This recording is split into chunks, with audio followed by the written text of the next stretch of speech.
Well, Nicholas Gibbs is here with me today because it's Tuesday. That's the only reason.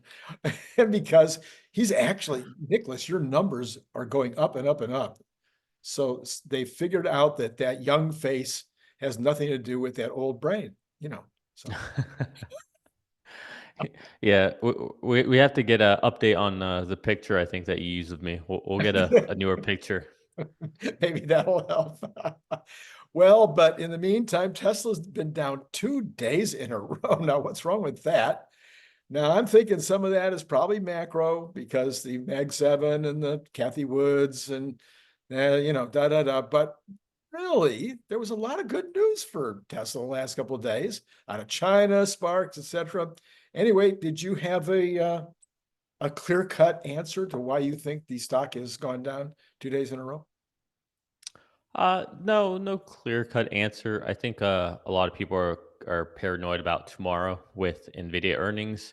Um, it doesn't really tie, but you know, it's all really. I think the whole market is kind of sitting on standby until tomorrow evening. So that's going to be exciting to watch. I mean, one way or another, it might be good, might be bad, but nevertheless, it will be entertaining. Yeah. Um, but other than that, no, I think same thing. Like price action for Tesla, assuming we are right in our thesis, price action for Tesla is probably going to stay flat until we start to run up for 1010.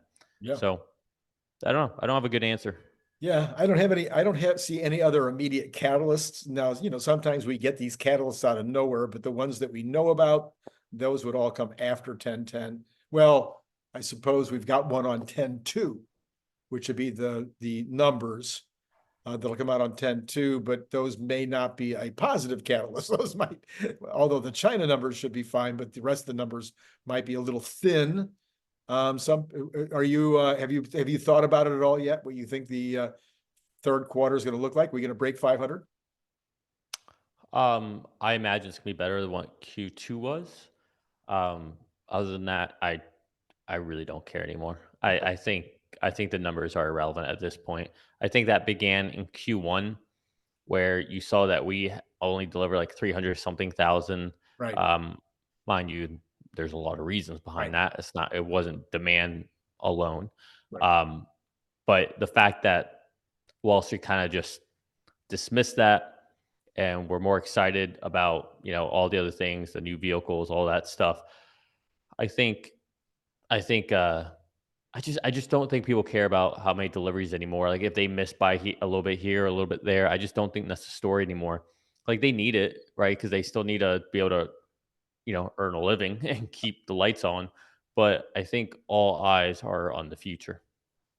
I saw a couple of interesting posts on X today that got my pea brain going, and I even sent off my own post on X to Elon Musk because he's one of the few people that could answer the question. Although I think I copied Andre. Um, do you think that we might have actually or could have possibly solved FSD if we had stayed the course with hard coding, but would have had a less good overall result? The neural net, end to end, blah blah blah, long term should be a much better solution. But we were a long way along the way with hard coding, and might it have also required less compute? No and no, unequivocally no and no, like not even close. Well, Um, I don't know anything about it, so I'm throwing out ideas. Yeah, first off, it would have taken way more compute, way more human power. The oh my goodness, I mean, just going to 12 did so many things, right? Like hardware 3 vehicles would probably be rendered obsolete because Yeah, we were so focused on the CPU instead of the GPU. The amount of heuristics that you would have, the amount of edge cases you'd have to find and figure out how to specifically code for those. Um, and keep in mind that that was going to 12 was the culmination of having the neural nets eat all of the heuristics, mhm, right? mhm. Even in 9 and 10, 11, that wasn't majority heuristics. Like the whole plan was for neural nets to take over more and more and more. Right. Right. So that was always the direction. And that was the clear, obvious right answer. I mean, George Holtz said this back in, I don't know, like 2019, 2018, that was the solution. The question was, you can't just go from nothing to end, right? You have to have kind of those middle stages, just like FSD. You can't go to, or just like autonomy, you can't go to full autonomy without those stages of a human behind the wheel. You Right. need a human behind the wheel, then, human needs to touch the wheel. Then, okay, human supervised. We don't need nags. Okay, well, then maybe there's an unsupervised, but we still need human behind the wheel. And then you can get to autonomy. So there's these stages. Like we know what the right answer will probably be at the end. Maybe we don't know the architecture. Maybe we don't know like what are all the correct steps to get there. But you need to do those and you need to get those. So that would never be even remotely the right approach. Like Okay. I don't know how else to say this in words to It's all right. convey it. It's but that's not that important. I just knew that you were the yeah, guy who would know. So I'm 0 for 1. I'm going to try now, though, for okay. another wild and crazy idea. Now, this has been talked about. People have been talking about, why don't we put a supervised, go ahead and start the ride hailing, let owners put somebody in that driver's seat. It could be the owner, it could be their kid, it could be somebody in the neighborhood, whatever it is, and go out and let's start doing it. And so in order to make my case, I've come up with 7 reasons. They're short. You can stop me if you want to in between, but number 1, we can start getting the permits, whatever permits are required, whether cab licenses are required, whatever kind of stuff that we need, we can start getting the permits. Number 2, we can start working on any issues with the app itself, because there's always issues with apps. So we can find new things, find improvements. Number 3, the more miles that are driven, the more interventions we would have. We would have really knowledgeable drivers who would be participating in all those situations. Number 4, start the process of introducing it to the public. So we would start getting brand identification and folks understanding it was available. Number 5, accumulate information regarding the business aspect. How often is it driven? When is it out there? How much do we need to charge? What do we need to do in terms of the competition? 6, learn lessons about cleaning, charging, etc. And finally, number 7, decide whether backup central command center is needed and at what level. Now, I know those are in front of you, and if you need me to read any of them over again, I will, but I know you're a brainiac, So maybe I haven't talked about it on this channel, and apologies if I okay. haven't. But I've been saying for a while now that I am pretty convinced that Tesla is going to launch a human operated Tesla network taxi service, Uber like. And what I've been saying is that this will probably come towards the end of the year. I think that's why they keep teasing the app. I'm convinced that they already have people doing this, internal employees Mhm. that are doing this. And the way I see it, the way this would work would be no different than what Waymo had to do or Cruise had to do, where you had to have people behind the steering wheel. Mhm. Tesla will launch this app. If you have a Tesla, you have to use FSD. That's going to be the rule, right? You have to use FSD. And they'll probably try to gamify it where the more miles that FSD is on, the the more money you make, right? There's going to have to be like a balance there because you don't want people to allow unsafe things to happen.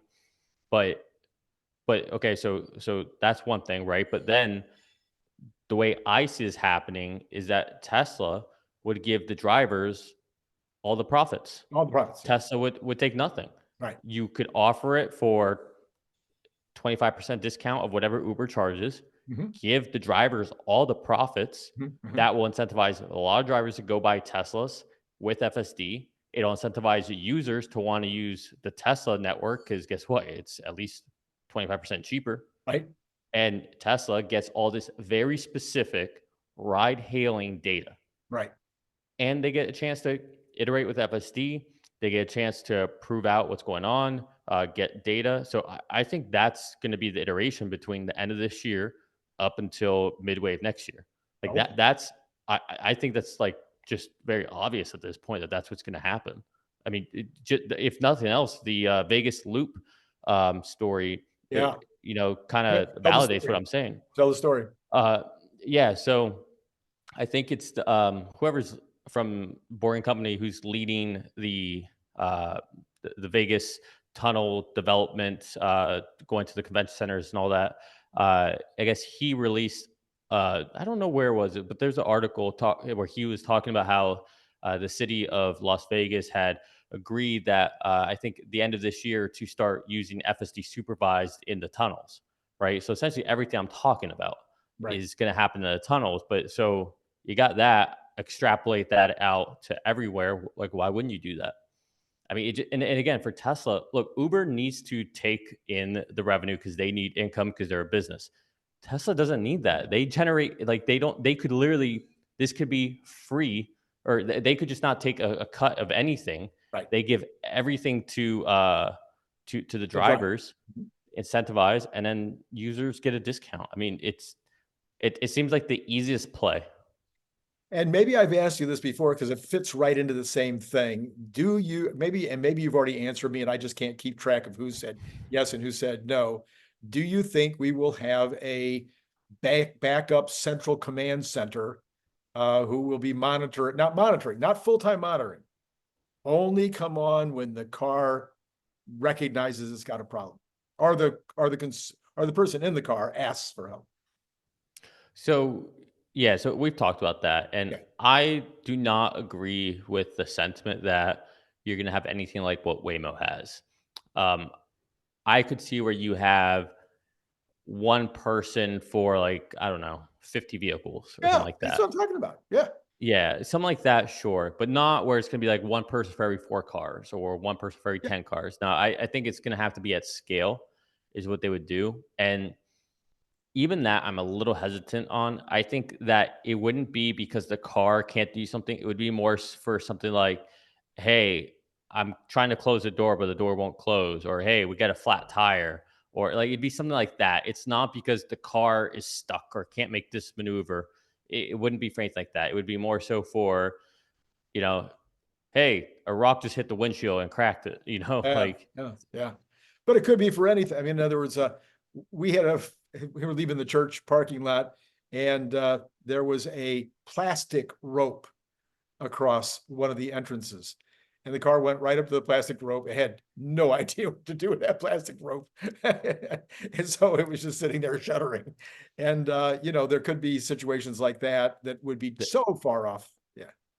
that's the kind of thing I do not think it Okay. will. I What do you I what just I what's the solution for that?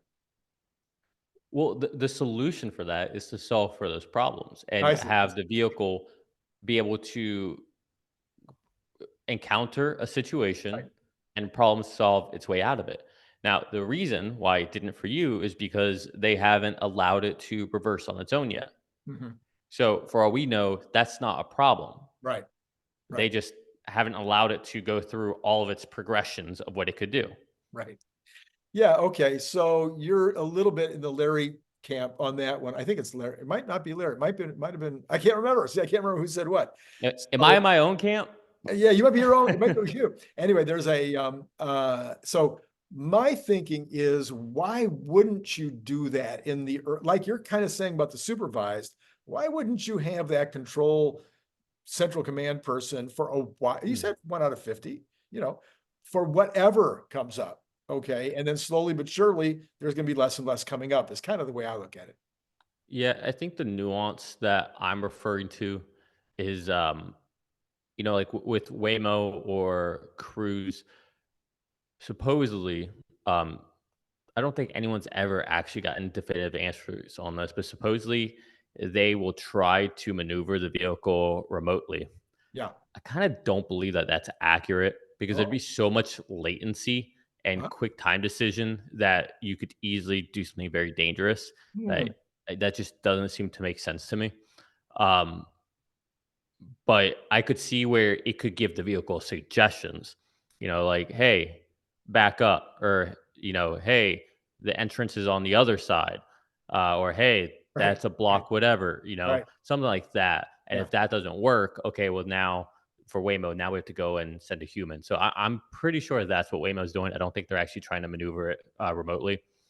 Um, but I don't think, I think by the time that we are at that point, once we've gone through the robotaxis with Supervised. supervised robotaxis, they will, I mean, It'll be down to nothing, is what you're saying. just look at where we've gone from January to now. Yeah, yeah, yeah. Throw another year on that. Like, it's, I mean, I don't know how else to say it, but it just, I don't think that that's where we will need the support for. So that's my only thing. The support will not be for, hey, the car did this or stuck here, whatever. It'll be for, like I said before, hey, crack windshield. Hey, we just got a flat tire. Hey, Right, I'm right. trying to close the door, but it won't close. Like little things like that. So on another Elon Musk company, we've got Starlink Elon announcing that Starlink is going to provide emergency texting capability to all phones. You don't have to be hooked up to AT&T or hooked up to anybody, or T-Mobile, I guess it was. You don't have, you're automatically, when they turn it on, every single phone will have the capability to use Starlink to send a text in an emergency situation. Is this Nobel Prize level stuff? No, Randy, he's the worst human being on earth. He's anti-Semitic. He's racist, white, privileged man. So no, absolutely not. Get it? Stop it. Should You it be? stop. Should it be? As far as I'm concerned, he should have a Nobel Peace Prize for everything he's doing. Right. He should be, get a Purple Heart for what he's doing for our country, is the way I see it. I mean, it's, look, I don't want to get into politics here, Randy, because I don't want to turn off your audience. Although I think most of your audience will agree with me. But when you see Donald Trump, RFK, Tulsi, Elon, these are four former Democrats. Actually, Trump used to be a Democrat, all moving to the other side, coming together. You tell me, what's the unity party? At what point is there just a clear right and wrong? And not to say that everything that they do or they say is right, but at what point is there's a party that's trying to actually do good? And you know what the worst part is? I don't actually think a lot of people that on the Democrat, liberals, whatever, I don't actually think a lot of them, I think their hearts are in the right place. A lot of them, not all of them. I think a lot of them are like the whole Biden Harris thing. That's creepy. Whatever's happening there, that's un-American. But I don't know. I think at some point people have to look at him and be like, listen, smartest guy in the world, or best entrepreneur, or whatever you want to call him. Also was a Democrat 2 days ago. Okay, RFK was a Democratic candidate. He kind of got exiled, went independent. Okay, now he's going to Trump. Tulsi Gabbard, a veteran, Democrat, ran against Kamala, got Kamala kicked out of the race because she did a job on her in debate. Now she's gone on the other side. At what point, Joe Rogan, same thing. There's a certain point. Has Joe Rogan has he completed the switch? I mean, I know he's close, but has he? I think he essentially has. I mean, even Jason Calacanakis, or however you say his name, look at the stuff he's posting today. It's there's a certain point where there's this awakening that has to be evident. Okay. So anyways, my point is, none of this happens without Elon Musk. Yes. So that to me is Nobel Prize. We'll dive back into politics at the end, but let me just ask you again. I think this Starlink emergency capability thing that he's doing is absolutely over the top in terms of what it says about the man, what it says about, but I mean, I already, I'm an admirer. I've written 2 books.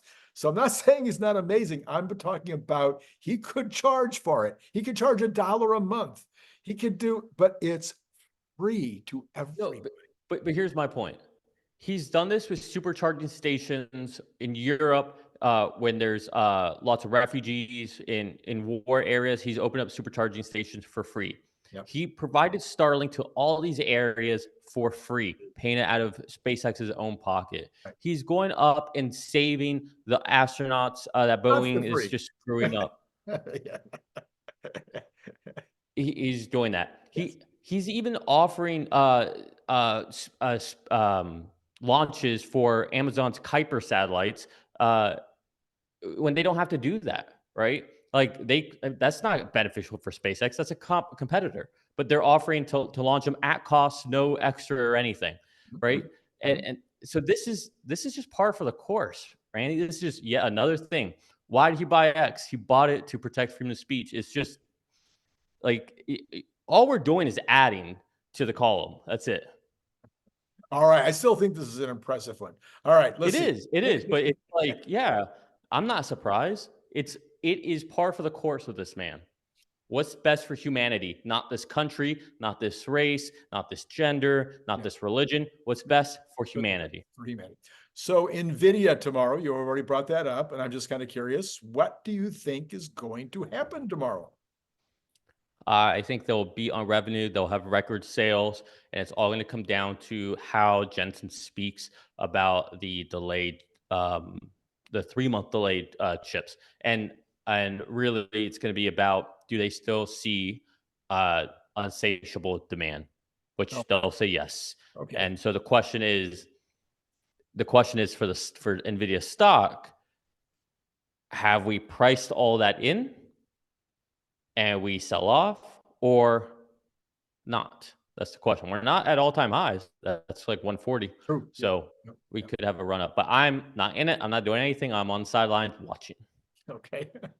So in the same breath, we can't mention NVIDIA and Tesla and without talking about what seems to be the rotation.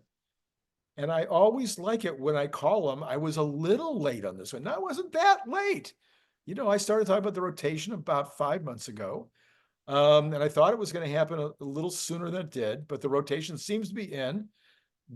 Are you now on board that the rotation? I mean, Russell's doing very well. Dow at all-time high. What do you think? I still wouldn't call this a rotation. I would say there's money probably coming back in, but I don't see anything rotating out of the Mag 7. Okay. So you're saying it's just new money, more money, not a rotation out of, just a strictly more money coming off the sidelines. I mean, Meta on the precipice of all-time highs, Nvidia at the precipice of all-time highs, Apple at the precipice of all-time highs, Amazon, okay, they're $20 shy of all-time highs. Tesla is really the only laggard here. Right. I mean, so yeah, what's changed? I mean, the whole idea of the rotation, I'm not going to put words near mouth, but in general, on CNBS, they would say it's coming out of tech, out of the Mag 7, and you know, it's broadening out. But I would say money's coming out of the sidelines and coming into those names. So broadening out you'd buy, but not an actual rotation out of anything into other than cash or money markets or whatever, coming from somewhere, but not out, obviously not certainly not out of the Mag 7. So, all right, this is how you know I'm intellectually honest, because what I'm going to say right now is going to make me sound stupid. I have no problem saying this. I think right now, with rates about to be cut, it would be idiotic to be out of any tech name. It would be idiotic. Now, with that said, if I was right, well, then why is Tesla down? Well, great question. I don't have a real answer for you, but we haven't had rate cuts yet. So I see this more as a summer lull, right? We'll see what happens after the 3-day weekend. You know, we'll see what happens from there. But I would never, ever be out of tech right now before these rate cuts, before potentially a change of guard in the White House, before 1010. I mean, it's just in general, before NVIDIA or like this, these next, 4 or 5 months should be amazing. They should be, but maybe that's why they won't be. Who knows? The way I put it on my on an X posting today was that I could imagine a 10% drop on Tesla. It's hard to imagine more than that. So could we go back down to 197 or 198 or something again? Sure, we could, but I can't. It's hard to imagine anything worse than that. on the other side of the coin, I can imagine a 5x or a 10x, over the next 2 years, 3 years. So in terms of a risk reward ratio, it's hard to imagine in history that there's ever been a better risk reward balance in terms of a stock. Yeah, I'll tell you what, I'll do you one better. I kind of agree with you. Like, I could see, there's just so much gravity on 1010 that I don't think we can go much lower than Right, 200, maybe like right, 195, right. because 1010 I think is just going to pull it in. But I really think that in the next 60 days we hit 300, Oh, or okay. we have a chance to hit it 300. Let me put it to you that way. I'm at Um, 265. okay, 275. Same thing to me. Like, Yeah. it's Okay. point is we have a chance for a really big run up, Right. because between Fed rate cuts, the presidential debate, delivery numbers early October, 1010. If delivery numbers are good, then we have earnings at the end of October. I mean, and then that's getting ready going to the fourth quarter, which should have the most vehicle sales after rates have come down, potentially for the second time. I mean, And wow. all the new vehicles in 2025. Okay, so let's talk about the rate cuts a little bit more. We've got the rate cuts coming 2 weeks from tomorrow. Well, I'm sorry, we have the Fed meeting coming 2 weeks from tomorrow. There's a few stragglers out there that are still saying, Fed, you don't need to cut. It's a dumb idea. However, one of the things I wanted to talk about was, or a couple of three things. Let's start with this one. A Fed cut, we had talked months ago, you and I had talked about the fact that the Fed cut coming in September could be looked at as election interference or whatever. But I quite frankly have studied a lot about that since then, and I don't think so. For two reasons. Number one, you could look at whichever way they went as election interference, and I think that's what you and I have actually talked about Yeah. before. But the other reason is it takes 3, 4, 5, if it's only a quarter cut, if it's only a 25% cut, it won't even have I don't think it'll have an impact at all on the economy. It takes that second cut and third cut before you start to see the impact. So we're talking about first of the year before the Fed cuts are really going to have any significance in any case. And you say? Yeah, I think what we said back then is, I mean, you're spot on. Memory's better than you think, Randy. No, I think what we said back then holds today. Look, the only thing in such a short amount of time that rate cuts could affect meaningfully would be the stock market. And the Okay. truth is, the stock market's been running up in anticipation of a Fed cut the entire year, to be frank. Yeah. Right? So that's all built in. Right now, when it comes to the election, there's nothing that the Fed rate cut can do that's going to change people's perception on a dime about the economy, about how they feel, whether it's good or bad, right? Some people might think, hey, we're in a great economy, right? I hear people saying that we've got Right. low unemployment, stock Right. market's all-time highs, inflation's coming down. What more do you want, right? Other people will say, yeah, inflation's at an all-time high. Right. The stock market's great, cool, but I can't buy a house. Right. Groceries are stupid expensive, right? Everybody can form their own narrative. And you know what? They're both right. It's Mm, just about how you view it. Some people view it as like, hey, things are getting better. Other people say, why are we even in this? We didn't have to do this. 4 years right. ago, things were better than what they are now. Right. So I think it's a non-issue. And then you throw in that we went from Biden to Harris, that just blows it all up anyways.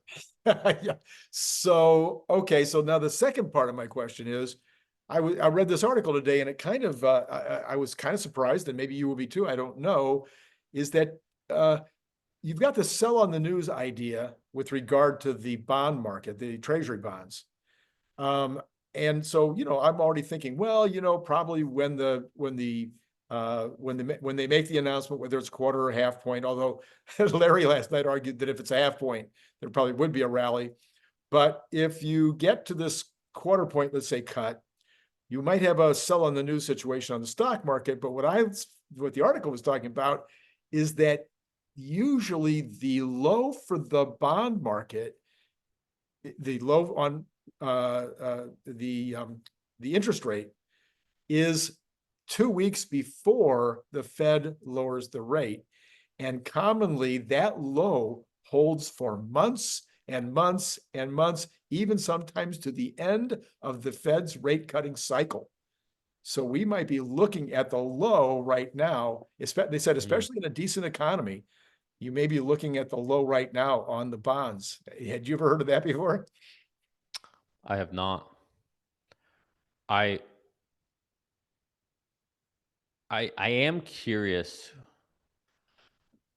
If I'm a betting man on this, I do think they do 25 basis point cut, Uh-huh. but I would say the bond market says they're going to do more than that. Um, so that's interesting. Yeah. But yeah, I don't know. I agree with with Randy um, Larry that if they cut 50 basis points, we would Have a rally. run. We would definitely have a rally. Um, but I don't think they would do that. I think they want to be methodical. I mean, I think they'll do a quarter basis point, and then they might ratchet up from there. They might do a couple quarters and then ratchet it up. I do think we're going to come down faster than we went up. Mm. This would be my guess. Faster than we went up, because we went up really fast. Hmm. Okay. All right. Interesting. Okay. And until we hit equilibrium, right? Until we, yeah. Well, the reason this article hit me so much, of course, I have a lot of activity in the housing market, not from, I mean, I have a couple of homes that we rent out, but I've had real estate clients over the years. And so I've written a couple of books on real estate, and I've always known, or my mentors in that business have taught me that the mortgage rates have nothing to do with the Fed rate. Well, not nothing, but almost nothing to do with the Fed rate. Mortgage rates are determined by the 10-year bonds. 10-year, yeah. Yeah. But so therefore, I'm thinking that, up till this article, I'm thinking, well, the mortgage rates will continue down after we get these Fed rate cuts, because then the bonds will start responding to the future rate cuts, but maybe not. We might be looking at 6.5% mortgages for a while. so no, I think they will come down. I mean, the bond market moves ahead of what the Fed does, right? The reason we see 6% is because of this anticipation. So they've Right. already moved down in anticipation. Right. But you are correct. The mortgage rates are based off of the 10-year, Mhm. not what the Fed does. Right. But your prime rate is based off of the 10-year. Mhm. Right? And prime is essentially what the Fed rate is, which prime normally is about 100 base point, 1% above what the 10-year is. So while yes, they're not linked, they are linked, right? So I can look at the 10-year and get a decent understanding of what my 30-year mortgage should be, right? Like Yeah. there's a reason why people associate them. Yeah. The bonds are down at 3.38, right? 3.8, yep. 3.8. So 3.8. And mortgages are still at 6.5. Yeah, that seems too much. Now that I Yeah. think about it, that spread is way too high. Yeah. Okay, so that's interesting. Yeah, so there's a lot of room for the mortgage. I'm sorry. So forget everything I just said. The mortgage rates have room to drop after all. And that would also apply more to this channel's effort. That would also apply to auto rates too, which are more, they're I think a little more oriented to prime, as you point out. But we'll see. I would have guessed that auto rates will also come down. Yeah, I actually have zero understanding of what auto loans are based off of. I've never thought about it. I think you're right. I think all commercial loans, not real estate, but commercial loans, are more about prime, and Okay. prime is more related to the Fed, where the Fed is. Yeah. Yeah. Okay. All right, now we'll get comments. Boy, will we get comments? People are like, what are you guys even talking about? All right, well, We don't know. We're no, making it up as we go. we've gone a little bit outside of our normal areas that we talk about. All right. So the last thing on this subject matter would be, okay, what about another correction and or a bear market between now and election, and or between now and the end of the year? I have famously said, I got my one correction. So technically I've already got my star on the refrigerator. But I would not be shocked to see a greater correction coming in the future. But I do think we'll end up the year at these levels or higher. And you say? Whew, that's a good question. I genuinely think the stock market is not going to like it if Harris wins. Yeah. Uh, Yeah. so I genuinely think that the market will react poorly to that because there's nothing in it for the market, right? I mean, Yeah. everybody sits here and sorry, I just keep going political. Yeah. Apparently, Well, we um, get political anyway. So it's just it's all linked. Is the problem? yeah. When you talk about people who have a wealth of over 100 million or make 100 million a year, it's easy to say, "Oh, well, do you make 100 million? You shouldn't worry about this." The Yeah. problem is those people might choose to leave. They Yeah. may choose to reincorporate somewhere else. They Right. may choose. I mean, don't forget, Apple was holding all of it, a bunch of its profits in Ireland because it Yes. was so expensive to bring it back. So, Yes. so there's lots of decisions that will be made and lots of ripple effects by these decisions. It doesn't necessarily just mean because you don't make 100 million a year that you're not affected. That is foolish thinking. That is very shallow thinking. This will have lots of repercussions. And then you talk about, just just all this crazy spending that people want to do. They act like money just grows on trees and it doesn't. And you talk about the idea of telling a grocer can't that they can't price things the way they think they need to be priced to be competitive. And to think that it stops at the grocery store. Like, okay, do you really think the grocery store is just deciding we're going to price these eggs at this cost? Like, that, again, is shallow thinking. Yeah. There's all kinds of things that go into it. Guess what? The farmer had to take into account the fuel that's going to take to transport those eggs, the feed, the fuel that went to get that feed. That feed costs more because we had to hire other people for labor. Well, guess what? $15 an hour is now the minimum wage. So now that has to get accounted for. And now those people also need insurance. Now we had to get more people because we're not as productive the same people. And, oh, by the way, we had a drought. So now, like all these things have these ripple effects. And so to think that I can just make a tweak here and it doesn't have a whole bunch of repercussions and that there's not a lot of things that led to that egg being costing what it is, it's just, I don't know. It's like you just have to want to be dumb to not see this. The Is the only so thing I can think of. the Soviets were making 300 price decisions a day when they were doing the controlled economy. 300 price decisions a day. And how in the world could they make those price decisions with, they didn't have the information. I mean, they weren't even have the kind of information that Walmart has, where they're actually seeing the object leave the peg. Their computers, that's 20 years ago when I was selling them. They knew when the object came off the peg. I knew my factory, we knew when that object came off the peg at Walmart, and we could place our own orders based on what the need was for that region. So, but the Soviets didn't have that. And the US isn't going to have that information for Joe's Diner, No. or sorry, Bill's Bar. Look, the best price controls, there can possibly be is you, the people listening and watching, me. Yeah. We put price controls on businesses Yep. by choosing where we spend our money. Every day. If it's too expensive and I decide to go somewhere else, guess what? That will either force them to go out of business or it'll force them to drop their prices. Or guess what? People are willing to pay that. And it's fair because they're willing to pay it. I haven't talked about it on the channel yet, but I put a post out today. I was talking about the tariff issue too. The tariff issue, they keep on asking economists what the impact of tariffs are, and the economists are like, well, they raise prices in the stores, and they need to ask an importer, which is what I've done for my entire career. Starting at age 23, I was working for an importer, and I've been importing or exporting, well, doing both actually, for most of my entire career. If I could raise the price on something that I just got a tariff on, and the consumer would accept that raise, why didn't I raise it before I got the tariff? Yeah. I mean, what am I, leaving money on the table? That's not been my plan ever, to leave money on the table. So if I think I can charge $1.05 for something I'm charging $1 for now, I'm going to raise the price now.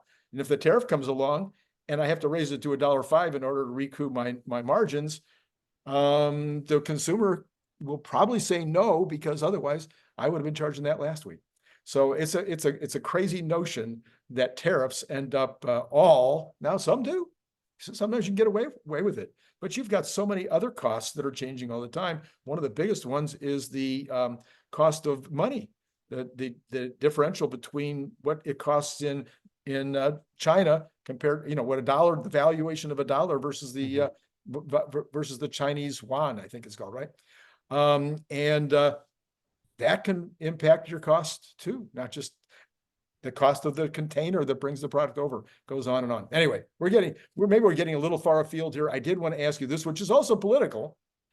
The Zuckerberg files came out today. Yeah, that was interesting. That was interesting.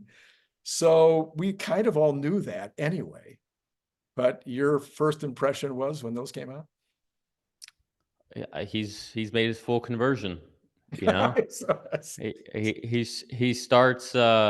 he starts riding the board, gets into jujitsu, starts working out, starts hanging out with real men, hanging out with Dana White, changes his clothes a little bit, admits, what's wrong with what his company was doing. I mean, he's made a full conversion. He's conquered his own woke mind virus.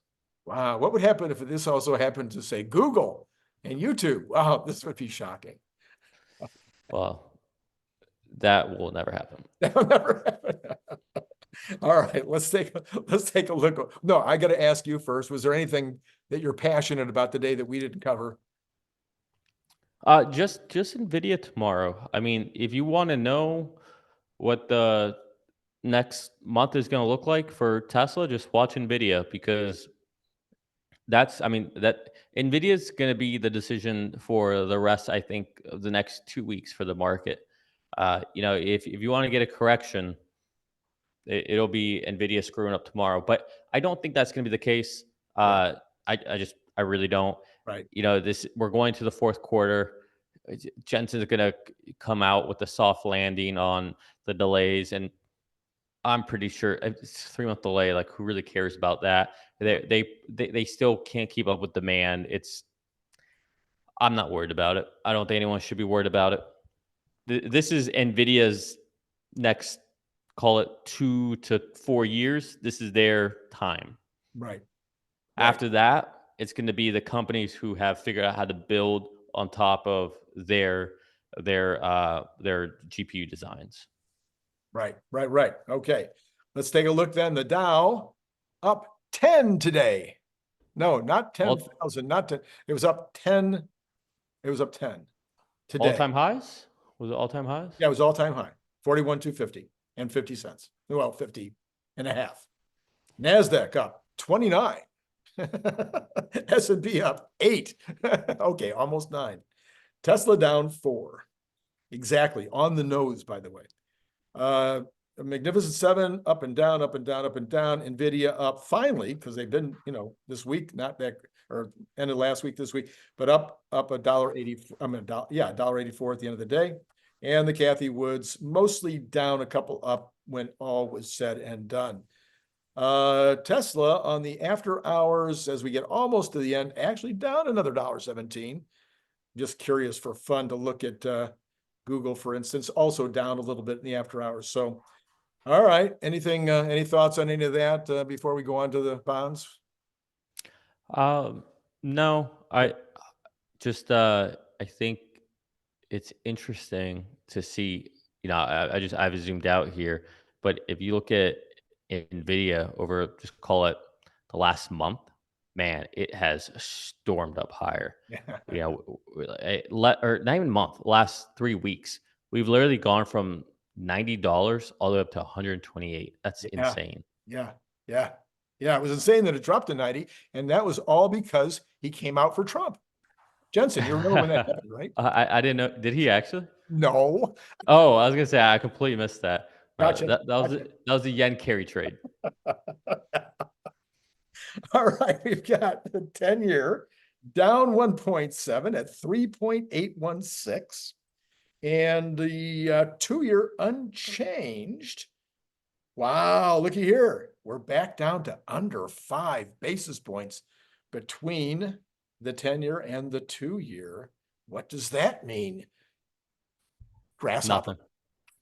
Nothing. Nothing. Okay, nothing. And the 2 months. That's going to prove to be a indicator that means nothing in hindsight, that we thought meant everything. And we talk about it twice a day on this show. So it's going to be interesting to see if we see anything out of that at the end. All right, let's go on to oil. Oil has been jumping around, but Brent is back under 80 at 79.55 and Texas Intermediate 75.74. And so that whatever the Middle East was stirring up in terms of, and then Libya saying they weren't going to, was there anything on that? No, I was gonna say, I mean, I'm sure you talked about it yesterday, but over the weekend, I was expecting this. Maybe that's why the stock market's not doing too hot, or Tesla's not, because of the Middle East action. But the retaliation on Israel, that was I really thought that there was gonna be more. Like it's like it happened. It was like the Iran thing again, right? Where they telegraphed it. That's what we're gonna do. So, not that I want more. I'm glad that. I was definitely a little worried. Like I woke up Sunday. I'm like, all right, is it still going on? Like no one's even talking about it anymore. I know. And Tony Seba says that eventually energy will be free. Well, natural gas is getting close. Natural gas is down to $1.89. It's broken well below $2. And it's like, talk about NVIDIA going down 30%, back up 30%. Well, now it's down. Well, that's 20, almost, I would say 15% from where it was just, 10 days ago. So if you want my Duke energy bill is at all-time highs. So your Duke energy bill is not paying any attention. No. Gold, this has got to be an all-time high, 25.60. You're saying keeps going up, right? Is that your position? Why would it go down? No need to. Okay. There's so much debt in the world. Yep. Okay. And we got silver breaking through 30, back up above 30 again. Copper down a little bit, down 0.15 at 4,231. I'm sorry, go ahead. Good for Tesla. Yes. The dollar retreating, both against the yen and against the euro in the pre-market, both by about 7%. I'm sorry, 0.07%. I'm very sorry. Don't anybody run out and make your trade based on that slip of the tongue. And the Bitcoin got slaughtered today. I don't know if I've ever seen this big of a drop. 3,854 drop. Down under 60,000 again. That's nothing for Bitcoin. That's nothing for Bitcoin. Do we have a bigger one? Oh, I think I've seen Bitcoin drop 10,000. 10,000 in a day? Yeah. Anyway, that's down 6% in one day. And the futures, here we go. The futures are pretty much unchanged. I got the wrong one. Never mind. There's there's some movement here. So yes, the reason that Tesla is probably down in the after hours is because the futures, the NASDAQ futures down 69 or 0.35, Dow down 31 or 0.07, S&P only down 950 or 0.17. So that would tell us that we would be looking for a potential negative opening in the morning following. So choppy until the end of choppy till NVIDIA. This was what you're saying. Tomorrow night. Everyone just waiting for NVIDIA. Once NVIDIA is done, then we've got what do you call it? Consumer confidence again on Thursday, along with job numbers, as always on Thursday. Then you've got the PCE on Friday, along with some other big numbers on Friday. But then the following week is when we really start getting a bunch of things like, say, the labor numbers at the end of the week. Yeah, on the 6th. Yes. Yeah. So right now, all about NVIDIA. Probably the PCE is not going to be anything surprising. they're able to use existing, the people who predict this stuff, not me, the people that they ask, there are ways. I've looked it up, and there's formulas that you can use that come pretty darn close to being able to predict the PCE. So I don't think we'll have any surprise next Friday. Yeah, they've been pretty spot on lately. It's like right as the rate cuts are happening, they finally have had a good record on that one. Right. So again, this is all going to come down to tomorrow evening. I wouldn't be shocked if tomorrow we see a lot of green in tech. I know doesn't look like it right now, but Right. I wouldn't be surprised if you see Nasdaq pretty green tomorrow Leading up. as people start to get excited about it. Because again, while there may be and you can see it, I have a pinned post on my X where I literally talk about the hype cycle for LLMs and all that are subsiding. Yeah. But that is what the everyday person knows. The everyday person knows Yeah. ChatGPT. Yeah. Maybe they know LLMs. But just because that hype cycle is dying down, that does not mean that the demand for these computers that NVIDIA is building is slowing down. There is so much happening in this space right now. There's so much research, so much exploration that I'm of the opinion that they will sell every single H100, H200, B chips, everything that they produce, they will sell them at least for the next few years. If you don't believe me, just look at what Tesla's putting together. Just look at the orders from XAI and what Tesla finally took delivery for Cortex. It's insane. It's Mhm. absolutely Yeah. insane. And Yeah. this is one person, Yeah. right? So just Yeah. imagine the rest of the world minus Sure. China. Sure. And usually I recommend another one of my videos, since I put out 20 to 21 a week. But right now I'm going to actually recommend that if you didn't see it yesterday, Dr. Know-it-all's video, where he compares Grok 2 and Grok 2 Mini in terms of their capabilities along he's got a regular set of exercises that he does with any new LLM that comes out. And I'm going to, spoiler alert, Grok 2 Mini actually outperformed the Grok 2 full on, and really, really did well. I mean, really, really surprised John a number of times at the answers that it came up with. So if you haven't watched that video, it's like 25 minutes. It's really worth watching. I'll put the card up right here. Well, you got one last shot, one last try. I got one last question for you, sir. Oh, okay. Did you get the update? Oh, I haven't got it yet that I know of. Oh, yeah. Yeah. All right, all right. My friend Greg just got it on his AI3 vehicle. So he's at his lady's parents' house for dinner. So I'm hoping maybe tomorrow I can check it out. So there you But go. yeah, it'll be interesting to compare that to my AI4 Yeah. hardware Yeah. vehicle. That will be. The first results seem to be pretty good on it. So we'll see. We'll see Yeah. how that all works out. All right. That's all I got. That's all you got. Then let's wrap it up. And thank you so much for being here. And for all of you out there, it's been great talking to you.